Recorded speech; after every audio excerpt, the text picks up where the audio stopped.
Olá a todos vocês que me seguem, mais uma Jadeco Frango está restaurando. Estou tirando toda a tinta aqui com o removedor. A gente passa o removedor agora daqui uns 10, 15 minutos para ele fazer efeito.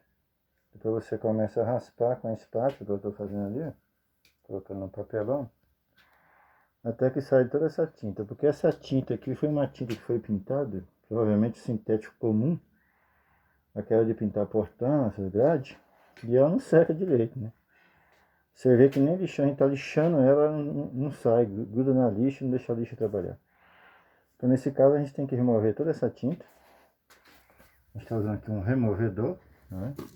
No meu caso aqui na minha região, o removedor chama isso daqui, ó, Retoque. Né? Retoque é a marca do meu removedor.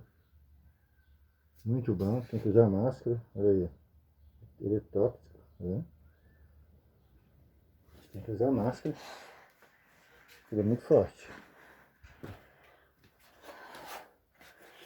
Tá vendo? Estou removendo tudinho aqui, ó.